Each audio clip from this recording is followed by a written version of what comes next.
Well, welcome back to the channel. Today is Monday. Felt like I got absolutely no sleep this weekend, but that's alright. So good news is we're headed off. We're in the mega cab right now. We've got the Gator behind us, and we are headed to pick up the single cab. Been done for a week, and I've been out of town, running all around, just haven't had time to get up this way and pick it up. So we're gonna pick it up on the trailer here real quick, and apparently Adam's there at the shop, so I'm sure nothing productive will happen. We'll probably just rip on each other for a few minutes. Get this thing loaded up now. I've got, I don't know if you can see in the camera, in the bed of the truck, I got two brand new 17.5 tires for the trailer. I've got one to put on the spare, and then one to put on, one of the tires is wearing on the inner edge. It's the original tire from this trailer, so it's probably got over 60,000 miles at least on it, so it was wearing a little funny on the inner edge, so go ahead and replace that. That's pretty much all we're doing today. And we're going to pick up a load for tomorrow, which we can pick up at any time. It's a small load of truck beds. I think it's 16 foot and 1,300-ish pounds, so nothing big. Other than that, keep moving forward. That's about all I know right now. I'll catch up with you guys when we get the single. Holy moly, what do we have here? Ain't seen this old girl in a while. She's fixed. Ready to hit the road again. Alrighty, well, shout out to Ron, Backwoods Diesel, for getting this thing done for me.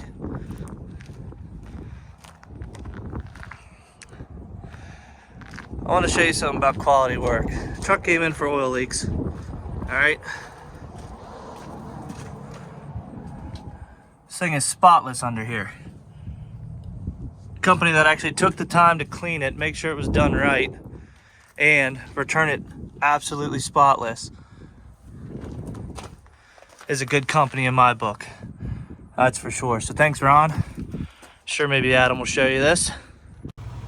Well, another day, another dollar, another load. Not a very big one this time. This is all we got. 16 foot, 1,300 pounds, I think, with everything. All the mounting kit. We're at TA in Breezewood right now.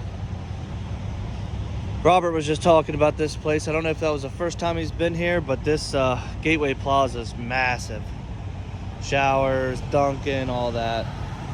But we are just fueling up here and getting down the road. And fall is finally here. It's cold, and means winter's right around the corner, but I'm excited to say I have a functioning four-wheel drive truck this year for the winter with the mega cab. As you guys know, I had issues getting in and out of my property last year with the two-wheel drive dually, and well, we'll have to worry about that much. We'll talk about that. That house is going up for sale.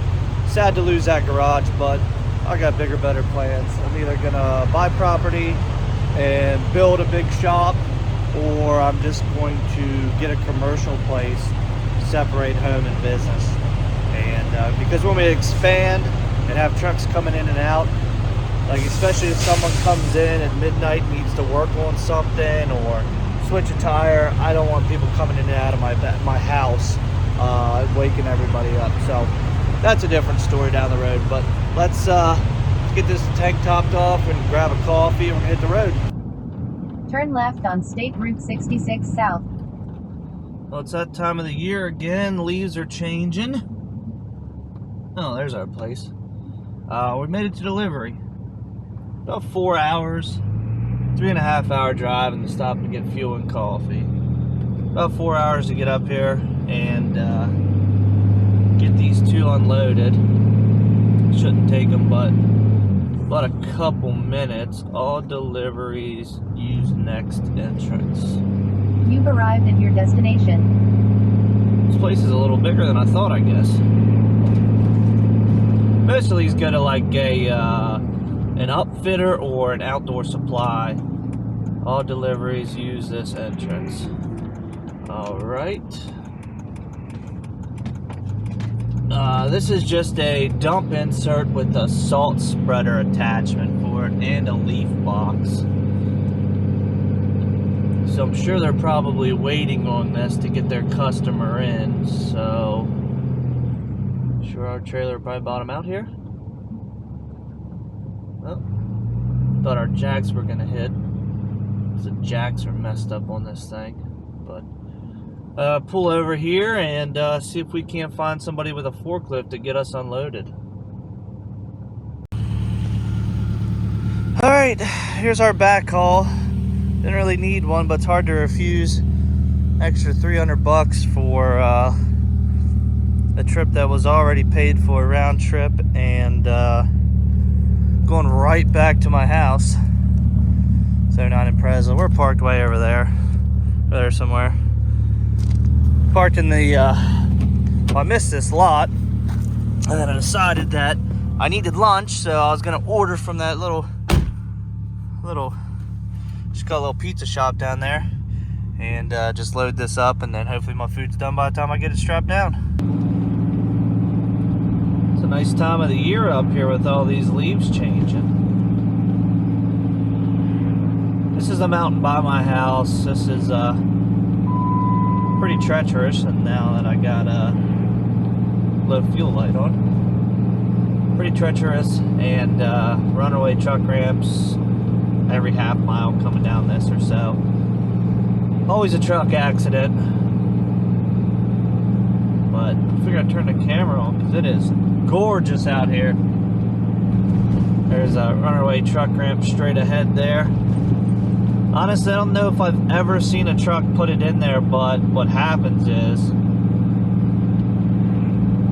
if they don't go in there, then there's no other option. What happens is down around a couple of these turns, they just end up putting it in the ditch because they're going so fast they can't make the turn. But the exhaust brake is working lovely right now, as you guys can probably hear. But let's get down here, we're almost to the house, and then we'll go over what all I had done to the single cab and how much it ended up costing me. Alright, just gotta pull this thing up into the sail. Look at this little baby feather light. So cute. I see that 3rd gen Cummins everywhere. It says they're from Ohio. See him everywhere out here. That thing's gotta have a pile of miles on it, but it is one clean 2-wheel drive dually. Talking about this red one, man, that thing is clean. Love it. Love it, love it. All right, off to make a pickup here.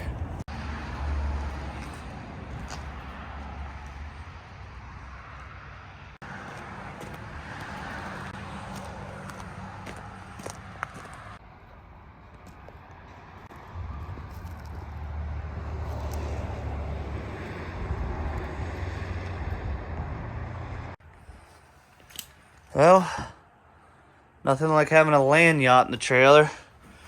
She's squeezed, but I had to get out some straps out of that mess, so I gotta clean that up. Strap this front down. The back's already done, as you can see. Let me walk over to the other side real quick and I'll show you how we had to position it so I could actually get out of the door over there. So we had to pull it far enough forward so it would fit in the door. We got inches of spare back there. But so I had to squeeze out. I always lay a moving blanket out just for precaution, but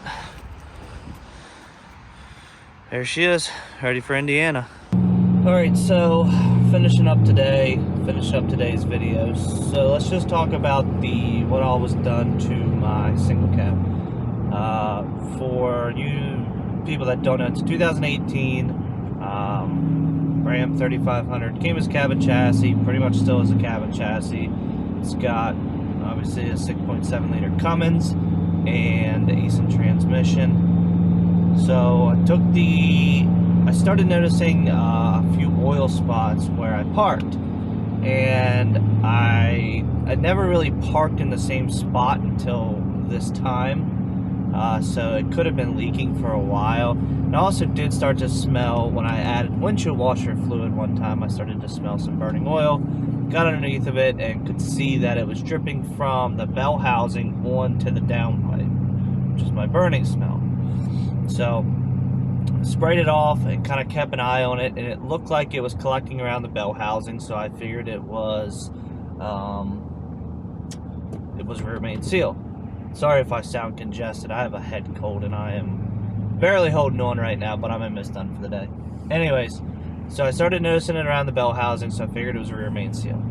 So I called a shop, Backwoods Diesel, and he gave me a price on pulling the trans to do the rear main seal, and it was good. Took it into him. He got to looking at it and realized it was actually coming from a few other places, not really the rear main seal.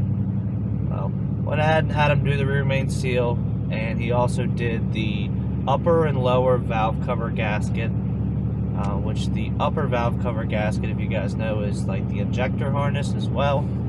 So he did upper and lower valve cover gasket. He did the timing cover, and then the front seal and the timing cover, and all that cost me about $1,400. So remember, he had to pull the trans and then everything else, along with parts and labor, is about $1,400, which I was very happy with. I didn't really get a quote from him because I just wanted to get it done, and he had already given me a very fair price on just a rear main seal, so I wasn't worried about it, and it came out to about $1,400, and he got it done pretty quick, and he returned that thing to me absolutely spotless underneath, which I was really happy about.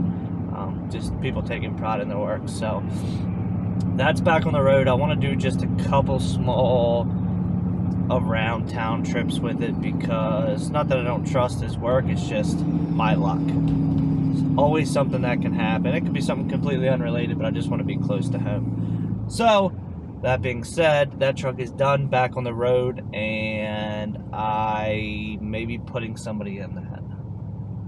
I'm getting tired of trying to find owner-operators, so my plan may just to build a couple company trucks. I might take that truck and put a small sleeper on it, and I'm kind of assessing my options with a small sleeper on that truck, and just putting somebody out on the road on that. And maybe if they're, you know, regional-ish, or if they want to run over the road, then fine, go do it.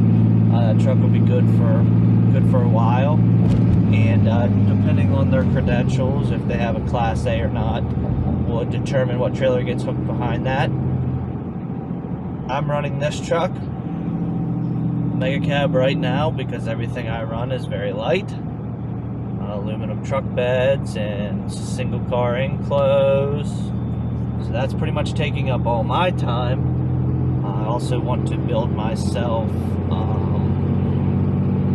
I also want to get a trailer. I have a lead on 2 trailers for the Freightliner, which, fingers crossed, I can get plates for that thing and get that out on the road. You're going to see coming up here before it gets too cold, since that thing is so tall, I'm going to get it serviced and pretty much do everything on the outside that I want to do.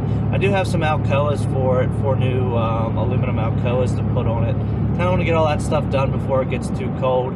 That way, when I move to the inside and upfit it in there, the worst comes to worst, if it's cold, I can just run the truck and run the heat, keep me warm while I'm working on it. But yeah, that's it. So single cab is back on the road, and we'll see if we can't find somebody to put in it.